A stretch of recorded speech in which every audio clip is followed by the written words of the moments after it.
Assalamualaikum warahmatullahi wabarakatuh. Selamat pagi guys. Perkenalkan, nama saya Amal Hayati, salah satu mahasiswa Universitas Islam Bunga Bangsa Cirebon dengan prodi Pendidikan Agama Islam, dan nomor NIM saya yaitu 2022.1.25.1.03096. Video yang saya buat ini untuk memenuhi tugas ujian akhir semester mata kuliah Fikih Munakahat dan Jinayat dengan Bapak dosen pengampu kita, yaitu Bapak Dr. Andes Kiai Haji Abdul Hayy Imam MAG. Pada kesempatan kali ini, alhamdulillah saya dapat mewawancari salah seorang narasumber.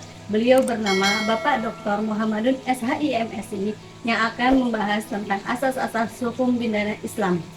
Baik, untuk mempersingkat waktu, mari kita saksikan bersama. Assalamualaikum warahmatullahi wabarakatuh. Waalaikumsalam warahmatullahi wabarakatuh.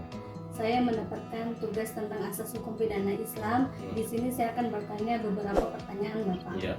Yang pertama yaitu bagaimana menerapkan asas kekeluargaan antara hakim dan pelaku supaya tidak saling membenci setelahnya. Ya, baik. Namanya Mbak siapa? Amal Hayati. Mbak Amal Hayati. Nah, dalam proses peradilan termasuk di Indonesia, kita kenal namanya keadilan restoratif. Apa itu keadilan restoratif? Yaitu adalah proses penyelesaian perkara yang berfokus ya dari masalah pidana berubah menjadi dialog dan meditasi yang melibatkan pelaku, korban, keluarga, dan korban. Artinya bagaimana seorang hakim ketika akan memutuskan sebuah keputusan hukum, kalau menggunakan logika keadilan restoratif, maka terlebih dahulu melakukan komunikasi dengan pihak-pihak yang terkait dengan persoalan hukum.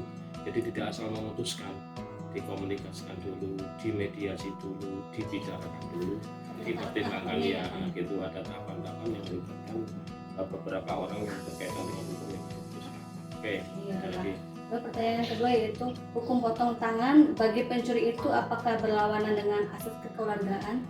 Ya, dalam konteks hukum di Indonesia tentu ini tidak bisa diterapkan. Ya. Namun dalam konteks hukum Islam ini sesuatu yang bisa dilaksanakan asalkan memenuhi syarat, yaitu sudah satu nisab dan pencuriannya dilakukan di tempat yang semestinya. Soal apakah potong tangan itu apa tadi? Potong tangan bagi pencuri, ya. Pencuri itu apakah berlawanan dengan asas kekeluargaan? Ya, gini ya. Soal asas kekeluargaan ya, itu saya kira keputusan hukum pada masa Khalifah Umar itu menjadi satu renungan bahwa sahabat Umar itu pernah tidak memotong tangan pencuri pada waktu itu karena masa paceklik atau masa krisis pangan. Jadi artinya bagaimana yang punya tangan dua saja repot nyari rezeki atau kerja, apalagi kalau nggak punya tangan. Bagaimana dengan dirinya dan keluarga? Sekali lagi, saya tidak mengatakan seperti itu ya, tetapi sahabat Umar punya pertimbangan yang itu akhirnya dicatat oleh sejarah bahwa soal hukuman potong tangan itu tidaklah harus dilaksanakan, tapi bisa diganti yang lain demi untuk keadilan dirinya, demi untuk pertimbangan keluarga yang menjadi kayak gitu. Ya Pak. Lalu yang pertanyaan ketiga yaitu bagaimana kesimpulan dari asas hukum pidana Islam Pak? Ya, jadi khusus untuk asas pidana hukum Islam yang perlu diketahui ya Mbak, kita harus tahu bahwa apa saja sih asas-asas pidana Islam itu. Kalau kita mengacu kepada asas-asas dalam pidana Islam, pertama adalah asas teritorial. Asas teritorial itu berarti adalah pemberlakuan satu hukum pada masyarakat yang ada di wilayah tertentu. Jadi nggak boleh orang yang melakukan kejahatan di Sumatera diadili di Jawa, nggak boleh. Itu asas material, yaitu adalah asas yang diberlakukan sesuai dengan kasus yang dilakukan. Jadi apakah dia ditakzir, dihudud, ataukah menggunakan kisos. Yang ketiga ini moralitas. Nah inilah asas moralitas inilah yang menjadi penting, bahwa untuk menerapkan hukum ada yang namanya asas al-khata' wan nisyan. Bisa jadi yang melaksanakan itu karena lalai, karena tidak tahu, karena kalap, sehingga apa?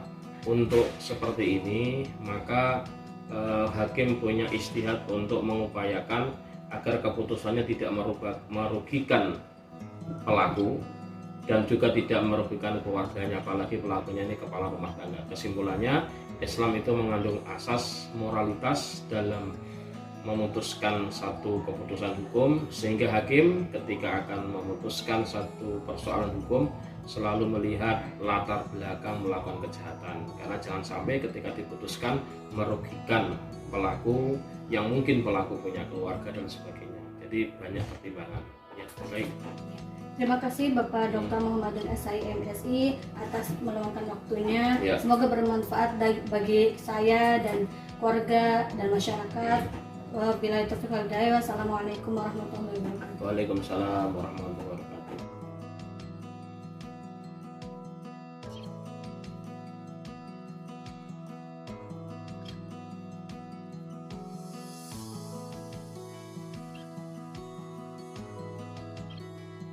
Baik, untuk kesimpulan dari asas-asas hukum pidana Islam, yaitu Islam mengandung asas moralitas dalam memutuskan satu keputusan hukum, sehingga hakim ketika akan memutuskan satu persoalan hukum selalu melihat latar belakang pelaku kejahatan.